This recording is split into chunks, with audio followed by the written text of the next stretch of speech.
That's the steel structure. Correct. Didn't include the warming hut, any of this.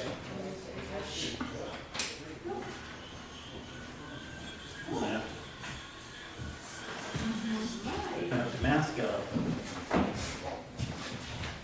Hi, Barbara. How are you? Hi, Cindy. Hey, how are you? Yes. How we doing? Very good. Good. Hope my brother didn't have too much trouble with you tonight. No, man, that was good seeing. He was having some fun. Well, I hope you do it. That's our job here. Everybody had a good time? He already drank out of this water bottle. He always brings me a water bottle and he never opens it and I get to drink it afterwards. I wouldn't do that in this COVID. Oh, I've already had some of this.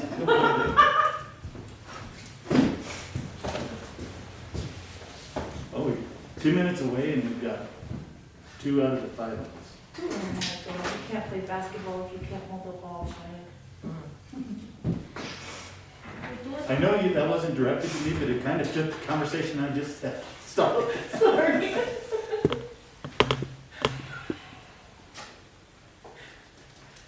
Since we're thinking about it, can I get everybody to silence your phone? Yes.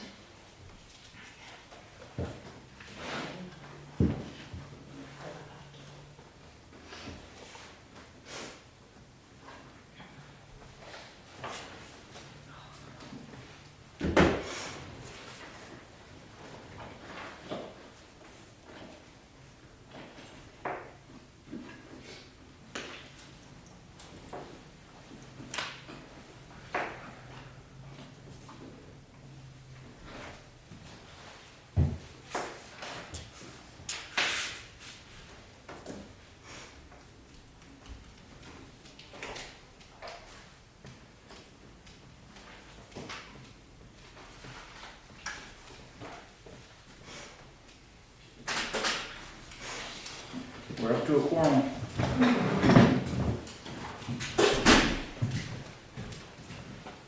How we doing, Mr. Smarter? Well, I'm well. Mayor Dean. How you doing? You're gonna have to remind him about his phone. Of the what? His phone. Remind me of my phone? Yeah, I got it. Oh, Silence- you want me to silence silence it? My phone doesn't have that button. Commercial.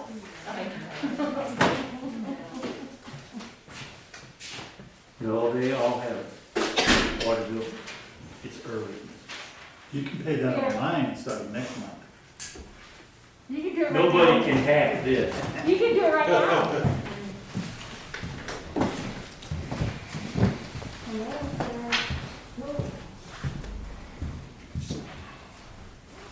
How we doing, Mr. Mitchell? All right.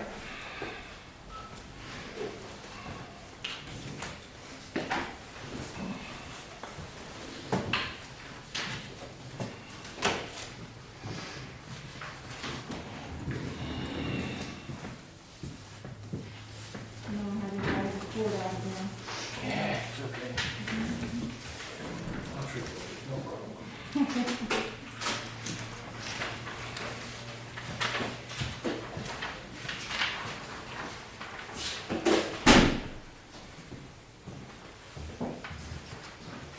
Running in here with 1 minute to spare. Oh, look, I'll be back. Okay, take your time. You look like your front and center. I know. You can do it for me.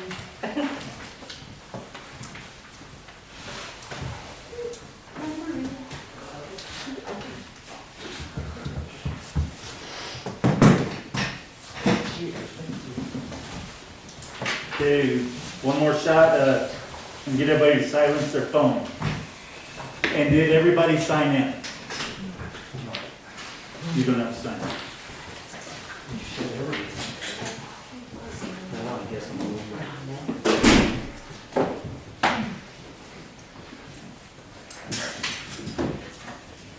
We were getting really close to our 10 people. Okay, so someone's gonna need to sit over there.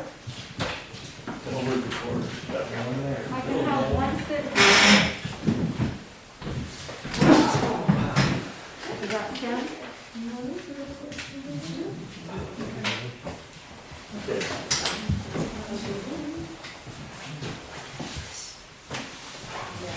Has everybody had a chance to sign in? It is 5:30. I'm going to call this meeting to order, excuse me. I'm going to call this work session to order. And if I could get everybody to join me in the pledge of allegiance.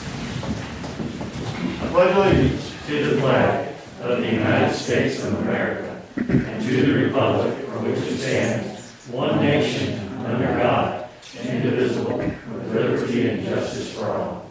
I salute the flag of the state of New Mexico, the zeal symbol of perfect friendship among united cultures.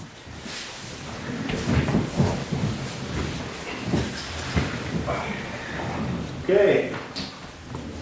Next thing on the agenda is the approval of the agenda. We don't have to have a motion, do we? Because this is a workshop. Workshop, do we really need that? Nope, Okay. we do not. So we're going to roll immediately into unfinished business, which is the discussion of the Recreational Improvement Grant 20-E2648. Proposed project expenditures. Okay, since this is a work session, I'm just going to kind of go through the rules here real quick. We had a public input meeting, or work session out at the skating pond, where we tried to listen to everybody who wanted any say on this. The reason we did that is because we went through this at least 3 meetings here, and very few people showed up, if any. So I wanted to make sure that the public did have input. This meeting, however, this workshop is not for public input. The reason I wanted to do this one is this is a scope of work. We have $850,000 that we want to do for the skating pond. I want to know how much we can do, and by the end of the night, we need to have a plan that is feasible for a completed project. The thing that I got out of the work session at the skating pond with public input was pretty much unanimous. We had one person that was against it. Everybody else that I had talked to, they like the idea. They're afraid whether we can finish it or not. And there are some concerns of the size. I'm not concerned of the size. I am concerned of the money. And at the end of the day, with no other money coming in whatsoever, I want something that will last going forward that we can be proud of. And so that is why I asked for this work session, is we need to have a finished scope that we can advertise before we start. Would anybody like to start? Wait, before we do that, I want to bring up one other thing, which isn't pertaining to tonight, but it does concern at least 2 of the members on the board, possibly 2 of the members on the board, and that is the conflict of interest disclosures. If anybody has family that could possibly bid on any of this project, all that needs to be out in the open. There's no rules against them bidding on it, as long as there's nothing hidden. So Mr. Maynard's the one who brought that up because his daughter and son-in-law obviously do quite a bit of construction. Mr. Smager, I believe your brother-in-law does some construction. I don't know if he has any interest in this or not, but if he, at least we get stuff like that out in the open. Because I don't want anybody saying, no, you did this because it was inside deal. See, that's why I silenced my phone. So I just wanted to get that out in the open. If you have son, daughter, nephew that is going to bid on this project, we just need it out front. Okay, let's move on to discussion. Who would like to start? Anyone? And sorry, this is, that I mentioned, this is not for public input. This is strictly the council to decide where I'll we're start, at. Mr. Mayor.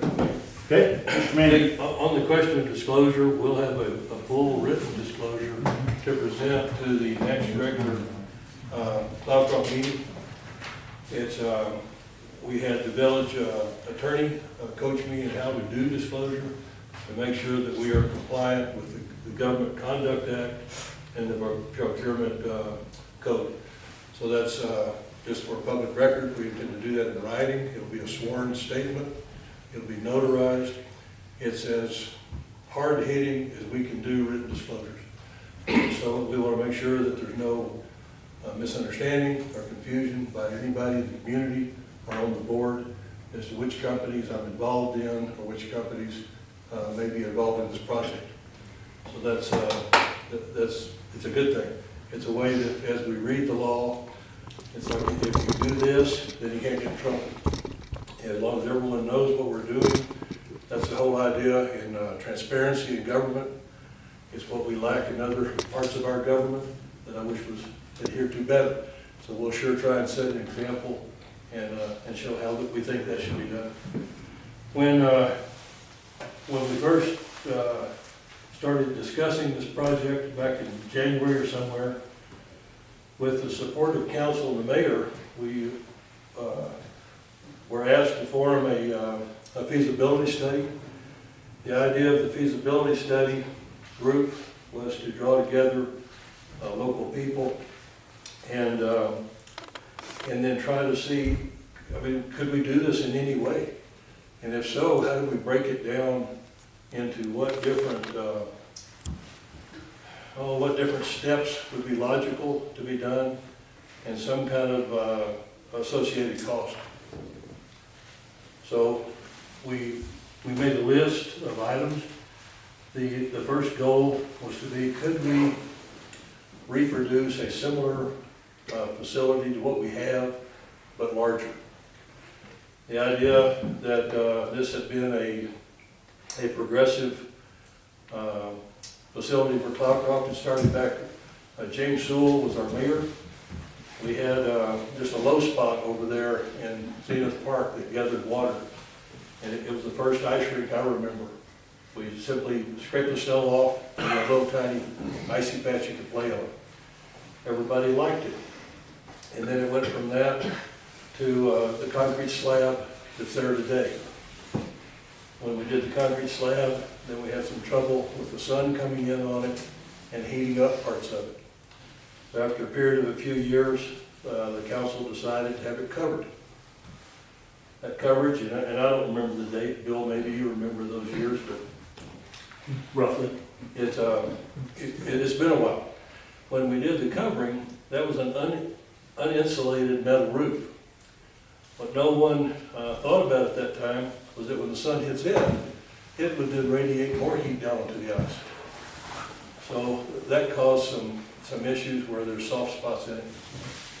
They addressed it with some curtains on the east side. You know, it's been dealt with through the years. The net result of that progression is we proved that people like to ice skate in Cloudcroft, New Mexico, that we had a period of time almost every year that was cold enough naturally to freeze the ice and for us to enjoy it. It was just something that it grew out of it. I mean, we didn't have the warming hut at first. It had to be built. We didn't have the concession stand.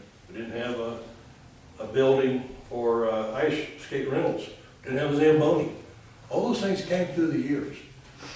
So to me, when we started talking about how to utilize a recreational grant in Cloudcroft that would benefit the most people, and that was always the goal. How does this, there's many other projects. Which one ties everybody together and benefits as many people as we can? We came up with this. So if we take our grant, the money available, and go forward, we gave an item that was called just demo of the site. In other words, the current location is too low. So anytime it rains, we get flooding over there. That reduces how many months a year we can do anything with the site. So you got to take everything out of the way. Then we looked at that we would need to raise the site up near the highway level, highway grade. This we were like, okay, where do we get the soil for it? Something that tied them together was that the fire department was having excavation work done that would generate a similar amount of soil that we needed to raise it part of this thickness. You wouldn't do it all out of the rough material because you need, it's called engineer fill is what ends up going underneath slabs. So you need something more regulated the last few feet. But it gets it raised for the general area and its parking. There, Bill, I don't know how are you nearly done with that, or is it still going to yield more material down there? I would have to talk to Dan on that one. That's quite a bit of material that's there.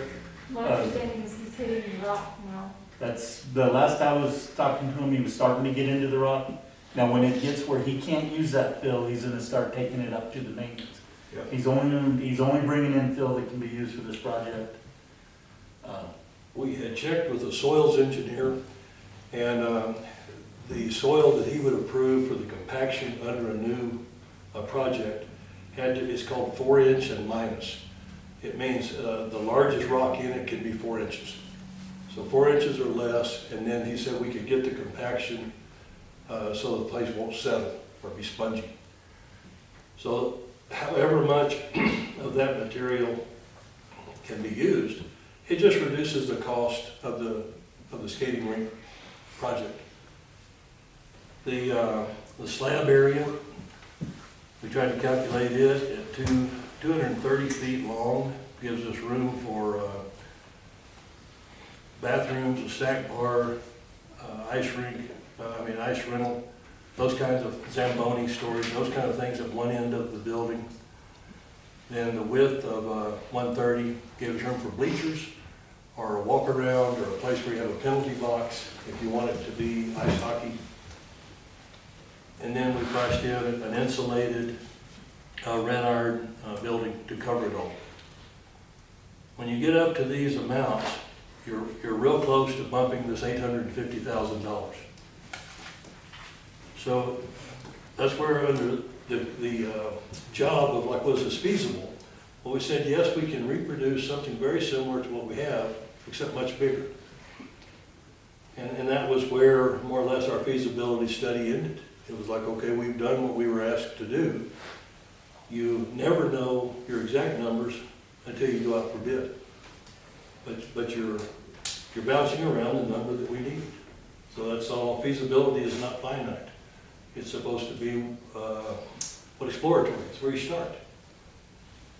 So then in the February 9th meeting is when council voted to proceed with the proposal as long as it could stay within budget.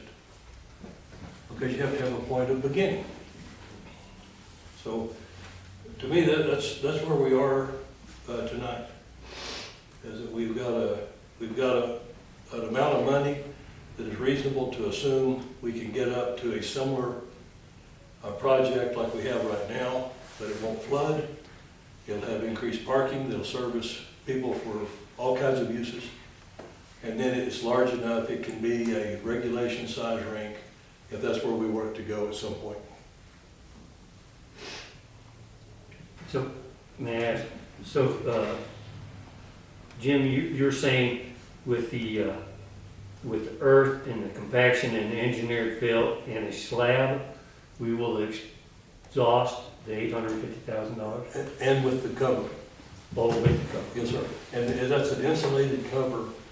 And this size building is similar to what you would cover like an arena, like a roping arena or a rodeo arena. Mm-hmm. So the structures aren't, that's not an unheard of span in the red iron.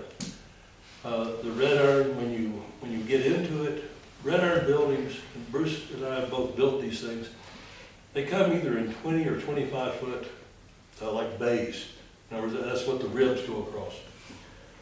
If we got into this building and said, well, but we want to go ahead and finish out bathrooms. Now, this is something that's more important than covering. Then we go in there and say, okay, let's order this building, not the full length of the concrete slab, but that portion that we can afford, and then include the finished bathrooms in it.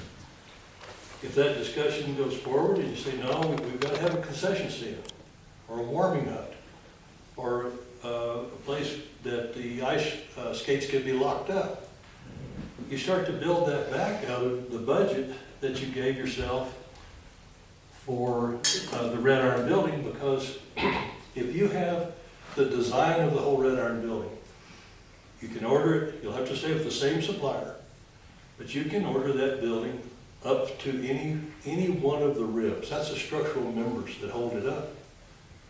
To verify that assumption, your architectural contract, you would have structural engineers come in who would verify, yes, that is what they would stamp and say, yes, you can do this. So it's not for me to say, it's for me to discuss. So that gives us labor and material in the Red Iron building. We've got about $500,000. So you got a big flexibility on what you can do in there. Like if you're looking for $100,000 to do bathrooms or a snack bar or something, you can pull it from that item. You say, okay, we can't cover this whole thing. If the discussion goes that somebody wants to skate on the ice and be able to see the stars, maybe you don't want to cover the whole thing anyway. That's a flexible point in what our feasibility study discovered. So at that point, we will have exhausted all the money available today, and we'll end up with a useful project. So that was what they asked us to look at. So we can engineer the Red Iron building for the entire site, and then only get half of it, Correct, and have the slab built for future event for all of it. if we want to do it in the future. The slab, the structural engineer will design the slab to fit the Red Iron building that you say you want to work. Because the Red Iron building, wherever its supports are, that's where the stress is on the concrete slab. So then, if you order the whole building and tell the guy supplying it, I want to cut it at this point, that'll be two different bids. Because he'll say, okay, I've got to do extra guy wires or something to say stop right there. A full building would have two end panels. In other words, you'd have two walls in the end. If you do a portion of that, obviously you can't have a wall if you're on top of your concrete slab. Now, timeline, so we're saying that we could wreck what's there, move the earth, get the engineered fill, pour the slab and everything and be ready for next season. Is that my understanding? I don't think so now. I think we're getting late. What we had discussed with Donald, like, let's say if we demoed what we have, use our compacted fill, get it all leveled off, the slab has to cure for a minimum of 30 days before you have cold weather. None of us can tell you when that's going to start, November, December, somewhere. If we see that is getting too crowded, then you would want to push that slab till about this time next year. If Donald had to use it this winter, we can take and just do a big flat area, a little bit of fine, like gravel or something on it. He can cover it with 2 or 3 layers of plastic and still have a frozen pond for this year. So we would have an open air, no cover. Okay, so let me revisit what my input was on this project when we started. So the 850 has to be expended for recreation and we don't get it. Correct. That is a recreation. What is the village's match or money out put to? The only thing we have out is the 80,000 that we put into it last meeting? February 9th. Yes. That we've added to the budget Yes. to, Right. as an And expenditure that's- item to bring it So we down. actually have. So in other words, we don't have to do a cash match for the No. 850? No. Okay, or a The 10%. grant was 820,000, Yeah. correct, Jenny? Yes. Okay, And That's you what I- were- and the I was village just was revisiting. asked to- to make sure I had that right. Next, like, my support of this was that it is not just an ice skating rink, that it is multi-purpose, you know? Must be multi-purpose in my vision. I agree with you, 100%. You know, we can't just have it so finite that, you know, it's only for ice skating, you know? When we're spending, you know, I think it's a good idea, but let's realize that we're not in the Midwest, we're not in Michigan or Wisconsin, or I think the closest professional hockey team is in Dallas. You know, so to me, it's a bit of a gamble if it's only for that purpose and it's not for other recreational purposes. I mean, you know, we could probably have roller skates on it, you know, in the summer, you know. And then again, you know, we have to worry about the cost of, you know, and what will we do for money in the future to finish up and go further? Are we, I guess, counting on the state government to give us some of our tax dollars back?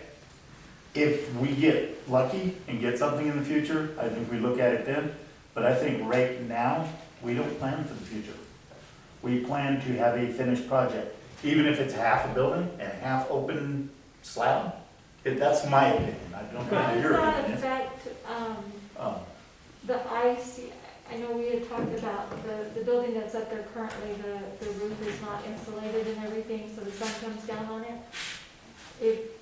If you only covered half the roof with insulation and you left it open air, with the sun coming down on the rest, would that heat up the ice more? Short answer, sure, it could. Now, the way that you, if we got in that situation, we would look at using like utility poles, tall ones, to put up a screen netting that shades it.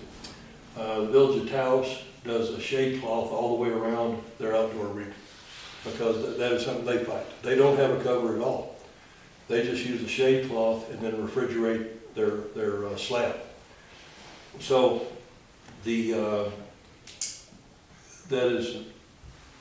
that's a good concern if we have only half of it, if we have none of it.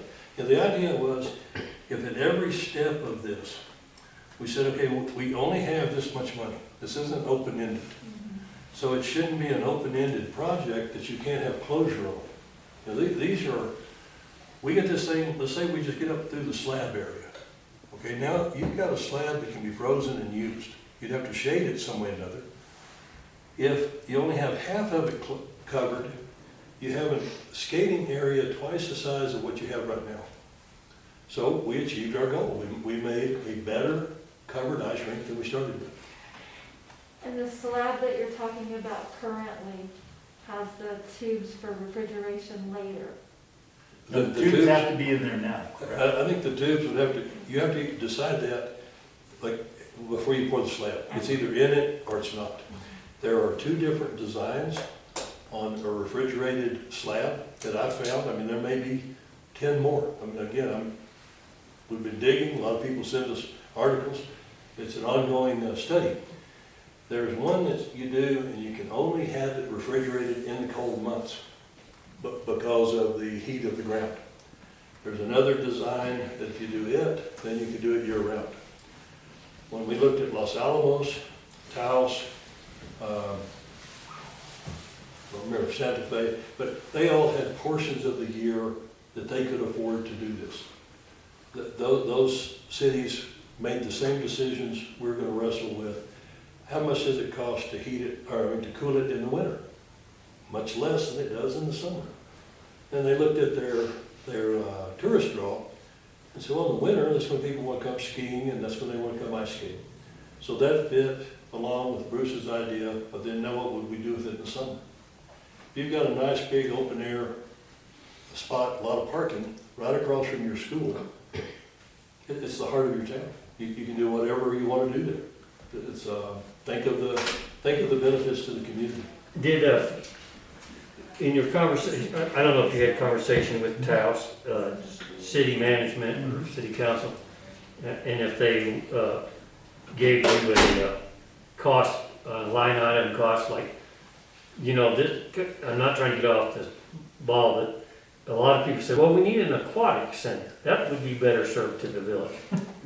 Well, I was at a municipal league meeting where Tularosa, Alamogordo, whatever was there. And Jason Baldwin is a city council member of Alamogordo, and I said, Jason, what is your cost for the pool in between Oregon Street and Washington? They're the one that they have left, and they don't have their air pillow, because it deteriorated and they can't, cost is prohibitive. He said, our line item for the operation of that pool alone is $500,000 to the village or to the city municipality of Alamogordo. Now, that was a quote from him, So when we consider our total budget, this one possibly is more feasible than an aquatic center because we don't have to refrigerate it in the winter, you gotta think about we'd love to have it all. Love to have skating pond, love to have an aquatic center, And that to me, we'll get back to where we were tasked with do this thing in these different steps. Where can you stop? If you stop with the slab in, the tubes in the slab, and whatever covering we end up with. Okay, you can sit there literally forever. I mean, we've had this thing over here 20 or 25 years, I think. So we're, at that point, we have no increased cost to the village, because it's just a bigger open air. It freezes when it's cold, it doesn't freeze when it's not cold. If a future governing body decides, look, we've got the tubes in there, we can find some money, now what does it cost us to refrigerate? Then you'll get into that discussion on, at that time, what does it cost? Today, it doesn't matter, we're not headed there. We can't get there anyway. So it's why beat that with Well, that? yeah, I just don't want to burden future councils with a cost that they weren't, $500,000 euro. yeah, I have a question over the shade cloth you're talking about. Is that vertical or horizontal? It'd be vertical. Because horizontal would catch all the ice and everything, and the vertical would. Vertical is all we've discussed at this point. Again, if you go out horizontal, it'd be like, okay, what holds it up? Because now if you start getting into more structure, you might as well just cover it. If we got salvage utility poles, we need something maybe 30 feet tall. You gotta get up there and do what the trees are doing over right close to Grand. That's why this little pond started over there. It was tucked in that corner, it was relatively flat. All the natural absorption went in and it froze. The more we moved out from that corner, we got away from the shade of the big tall trees on Grand. So everybody was like, yeah, but we can't all skate in ice the size of this room.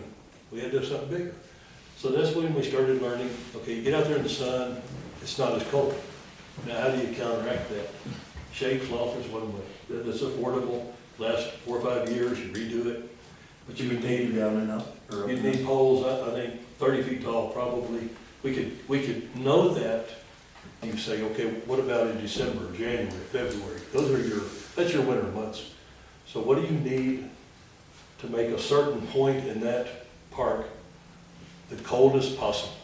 And then if 30 feet does it, or does 40 feet do it? The co-op always has a supply of salvage poles. So you look for stuff like that. That's an answer. We know it's going to be a problem. How do we cure it? That's an affordable way. So, Mayor, my understanding is that the fire department went out to bids for excavation. I don't know that they went out for bid. That's all in Eric's It was ballgame. under 60,000, we didn't have to go out to bid for that excavation. Okay. All right, so He the did that. fire chief handled that. Fire chief And handled that The one. village is the beneficiary of the fill. It was either, the original plan, when it came across my desk, was to haul all that fill up to the maintenance yard in case we had use for it someplace else. I figured if we were going to move it twice, let's see if we can get away with moving it once. Worst case scenario, we move it twice. Best case scenario, it's where it's gonna stay, and we don't have to move it again, we just push it over there. The fill right now, Bruce, we have to go through, it's called the Grizzly. You see them on job sites. It's a big steel structure, Yeah.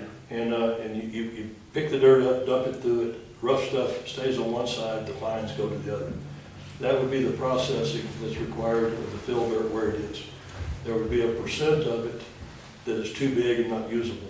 It would be hauled up to the ball field at a later date, so. Okay, so, And then we would have to purchase additional fill and have it compacted. Yeah, and to me, I mean, and a structural engineer and soils guy will tell us all this. So they're the professionals. I've got like a working knowledge of some of this stuff, but I'm not an engineer, you know, don't misunderstand me. You use your rough fill, we've all seen them build roadways. You take rough fill and you build up the bottom. There's a point somewhere it's gotta go to crushed, they call it engineered fill. It's where you can order it in a certain spec. On a building like this, the first, say, 3 feet could be almost anything as long as it's compacted with a heavy roller. There's a point where if you're underneath your building, you're gonna have to go to that engineered fill, which costs us a lot more money. That's priced in to the cost of the slab. The parking lot, you can use more of your rough fill and come up to maybe within 8 inches of your finish. And then you need to gravel it and stuff. So you treat those areas differently. Hey, I have a question for you, since you know the grant, what the state will allow as far as the grant. If we take this, obviously we would want to take this out to RFP prior to demolition. Am I I think so. correct? I mean, we don't want to demo something, take it out to RFP and find out that we can't afford it. I have thought that the logical step is you go out for your architectural services, because no one can bid it if you don't have a drawing. You can't. So lay- that's where my question is, will they, What I think we need, well, what I know we need to do is, we're here to form a proposed scope of work. Right. I need that proposed scope of work, and I need to present that to my project manager to see if they will approve this project. okay. Now, I haven't done that yet because we couldn't decide how far we wanted to go with it. Right. So we need to decide what we want and see if the State Board of Finance will approve that use of the funds for that project. Okay. And be able to answer any questions they may or may not have. And the scope of work then would include, you'd have your architectural services and then your construction. Well, I think we could do something as basic as demolition of existing ice rink facility and build new facility this size with this, and this. Would the State Board of Finance approve that project to fund? So a pretty simple paragraph to go to them. Okay. Would we need in that we would demo and bring in rough fill? No, I don't think they would just need the basics. They don't need all the project. details. Okay. Just the, They know that all the detail would come in the Okay. bid docs and the architectural and engineering So- part. So,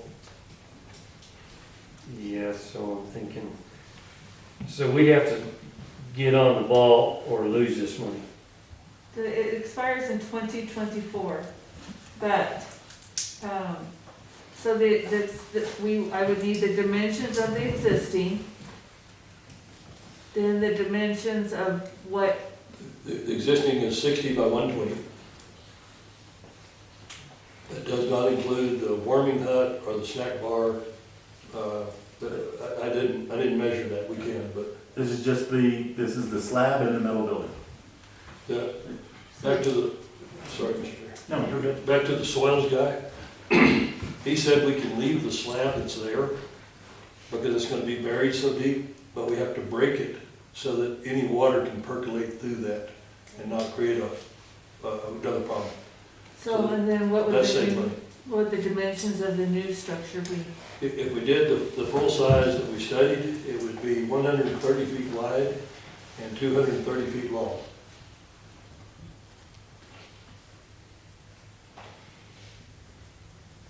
And the ending result would be, the ending use would be what?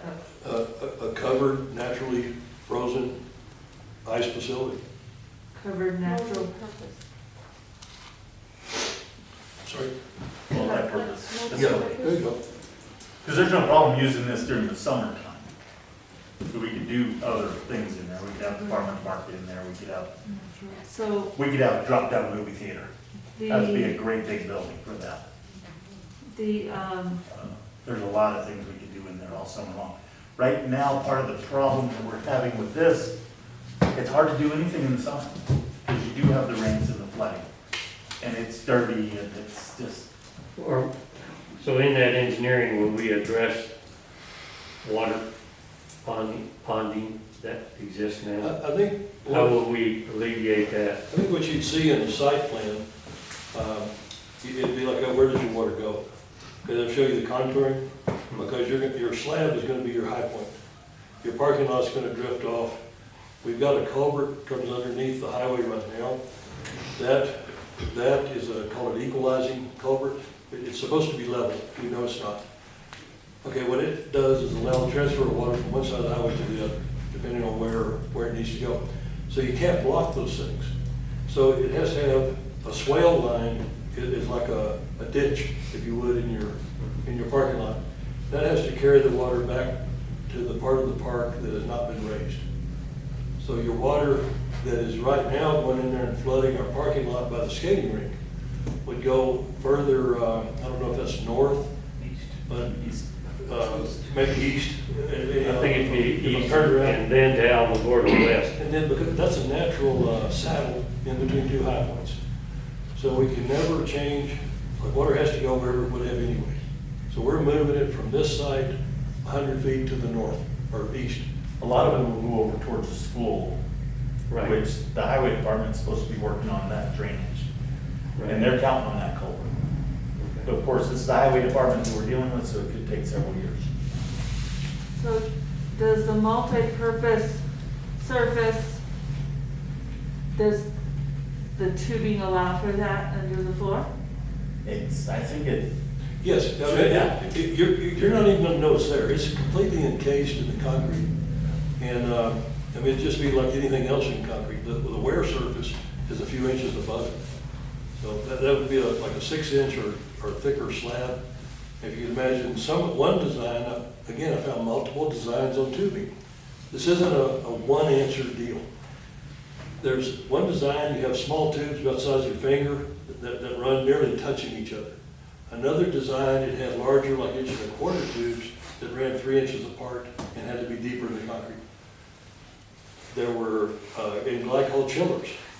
There was a glycol chiller is more like what we use for refrigeration in restaurants, cold rooms, whatever. The other one is an ammonia-based, there's an ammonia-based within a salty like solution. The ammonia-based chiller could take you to a colder temperature than glycol. It was more expensive and yet it was more efficient.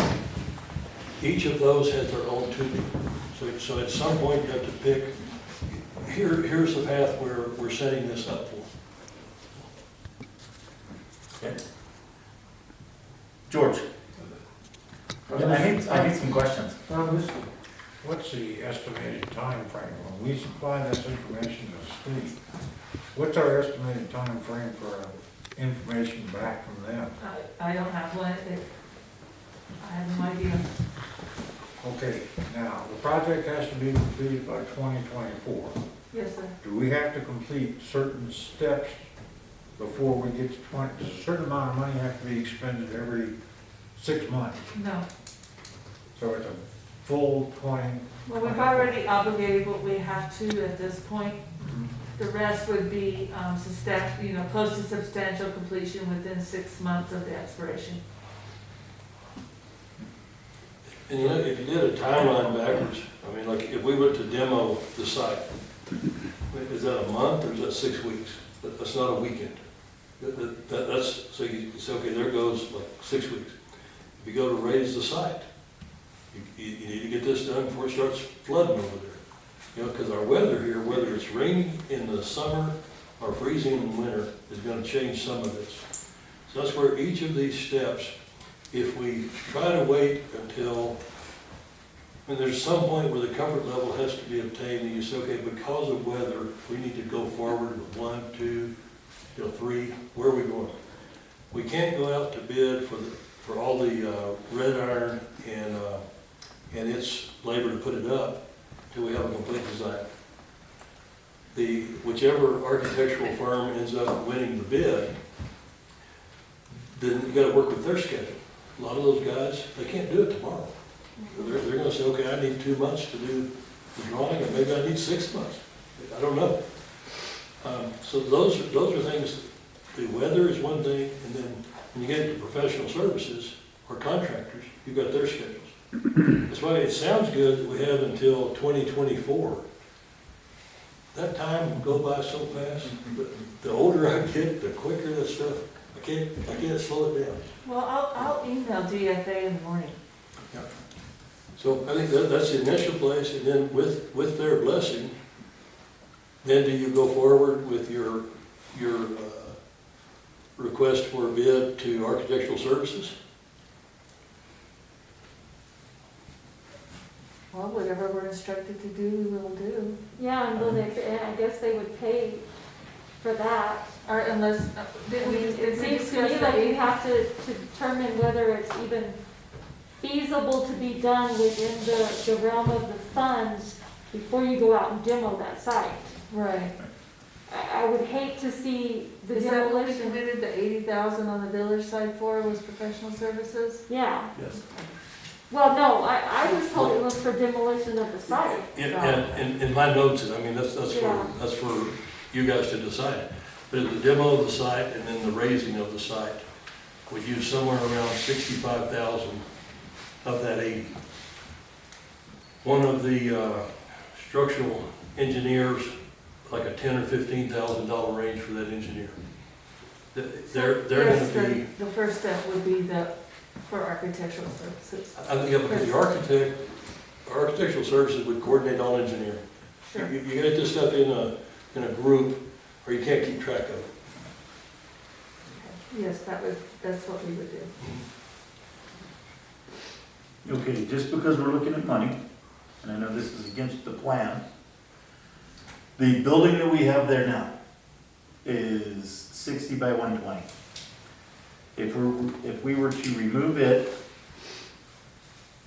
rehab it, bring up the dirt, put that building back, and double the size of that. So we go 60 by 240 long, but we're still at 60 width. So we can use all of that for ice, half of it's covered, half of it's not. We do not have a regulation hockey rink in any fashion, but wouldn't that save us a lot of money? Or is that something, So you're saying doubling the pad? double the pad we have, we use this, instead of buying a red iron building, we use the building we have, we just move it and raise it, and reuse the steel that we have. So you're talking running lengthwise, splitting it down the middle lengthwise? Because your I'm width is talking- 120. No, the width is, The new one would be 130, about 230. the width is 60, right? Right now. Yes, sir. Okay. The width is 60, so you're going lengthwise. So you tear out the warming shed, the Zamboni shed, and the trees behind them. You double the size of that pad, actually move it up toward Grand a bit, Mhm. so we get more natural shade. Double the size of that pad, you keep the building pretty much where it's at, except for moved over to Grand and raised up. Engineer that slab for the building we have, which takes the building off the cost. Or am I, To me, that's kind of, you're trying to and in my cost just as put much new as tires buying on an something old new. car and hope that it keeps going. To me, I don't think that's a bad idea. I think what I would reserve that discussion for, if we end up in a problem on the bids that come in, Okay. then you say, okay, there's even gonna be a point that the numbers are gonna prove, yes, we can do this. Mhm. Or there's gonna be a point where it's like, look, guys, we're hitting too many roadblocks, and we just can't do it. Yeah. Okay, if we get to that point, and we say, well, we can do the slab, but we don't have any money to cover it, then the discussion is, do you want to do that? Or is it, no, that's not good enough? We But gotta do we have, have enough time to finish? I mean, at that point, an RFP would go out, would come back, tell us whether we could do this or not, and continue on down the road. Would we have enough time to, if they determined at that point, no, we can't do this, would we have enough time before it's clawed back So to finish some other projects? I'm concerned that, I'm just thinking about the senior center at this point, how long it's taken us I know. to get to where we're at right now with the senior center, with architects and engineers and all of that. We would definitely have to have a second plan. Yeah. I'm Yeah, hoping a lot of the issues with the senior center is Has because been it's federal covered. money. versus just one state thing law. on the, with the recreational grant allow the use of used material. No, Okay, so that means our building, once we move it, That would be considered. then we'd be on us. So we can't do a rehab with it. that'd be a well, question. I was thinking we have a tearing down what we have and footprinting it, you know, back when I was what I You know, But no, you This can't, is, Okay. you can't So that takes that off then. use this is, And the covering's not big enough anyway. If you double the size, the covering won't come anywhere near cover. It won't come near the width. We No, would, you we have would to- definitely narrow Have to be the. re-engineered just for the structure. most structural engineers are gonna be real expensive to touch an old building, because they would have to certify that building again. It's not impossible, it's just you're trading dollars. If you go brand new, whoever sells the metal building to us their structural engineer signs off on the red iron components. Then all that, the project's structural engineer has to do is design the slab. He's gonna design the slab to fit the red iron building you tell him you want, and then the soil that you prove you have. So when this soil goes back in there, and it's being raised up, you call them lifts. You do them in 6, 8, 10 inches, depending on what we're told to do. That is, then that is recorded, that's certified. Somebody's testing that, each layer, to say, yes, you achieved the compaction you were required to. Bruce, you've been in some of this. And okay, so now you've got a certified compacted dirt that you can give a report to the structural engineer who says, okay, on this dirt, this is how much concrete I need to hold up this building. So those things are like 3 pieces of the same puzzle to get it certified. That's what the state requires, that's what we have to do. Any project over $400,000, whether it's public or private, has to do the same thing anymore. So it's to make sure we're not building something that would harm the public, really, Right. or waste the public's money. So good reasons. And a controllable process that we're not certifying. We're not out there saying, well, it looks good to me. Well, that's not what they want. They want a licensed professional to say that he can prove it's good. So Yes, sir. We talked about this a number of times, and from what I'm hearing, it appears that the people of the village would like to have this. Me personally, I don't, even though we have a nice grant, the village participation means more indebtedness to the people of the village. And me personally, I'm against this indebtedness. However, if the people want it, then I think we should quit dragging their feet and let's get started, do the first step, and get going, because we're running out of time. And where do you want to end?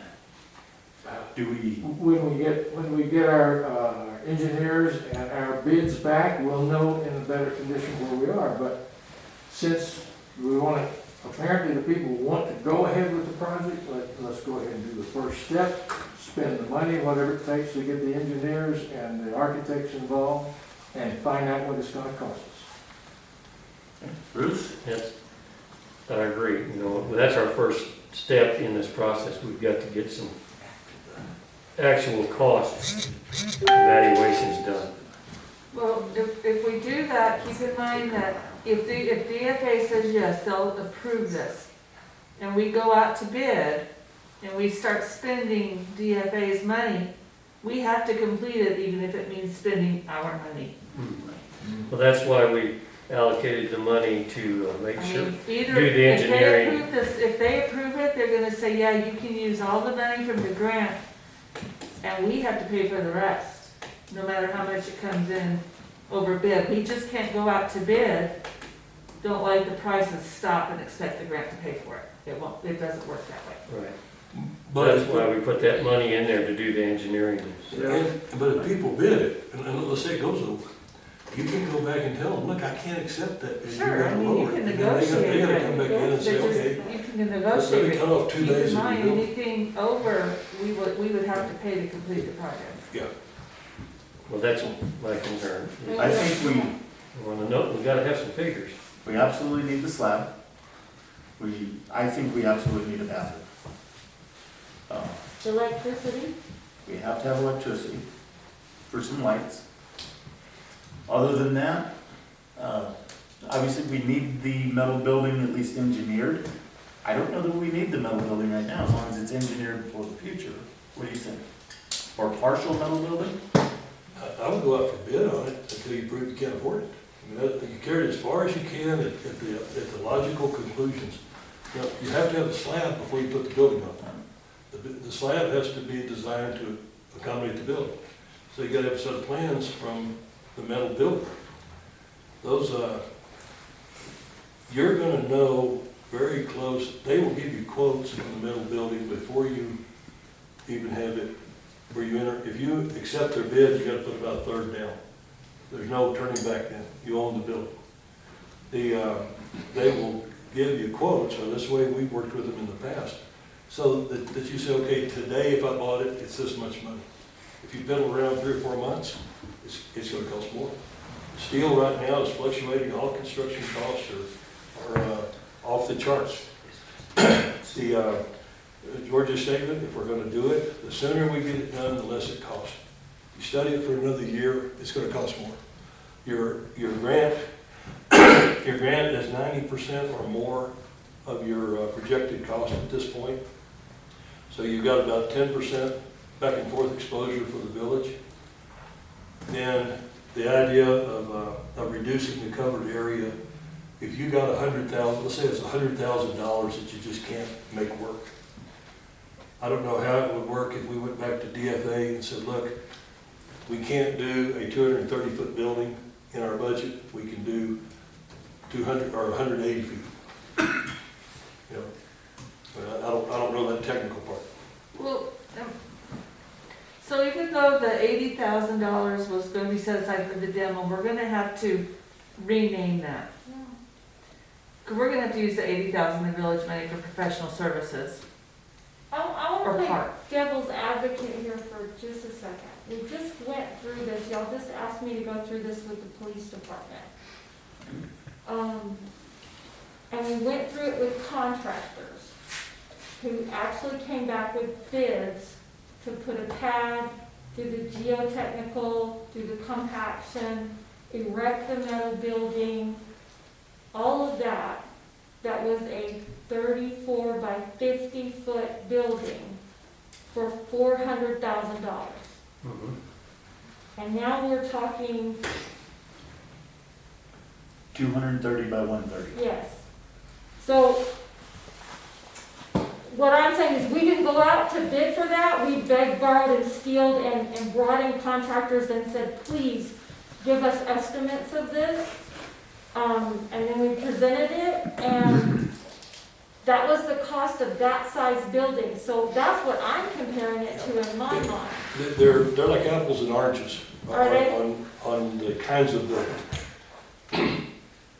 The red, To me, we didn't do, if we had started with a feasibility study on the police getting a new building, this would have been a better way to have gotten closer to that.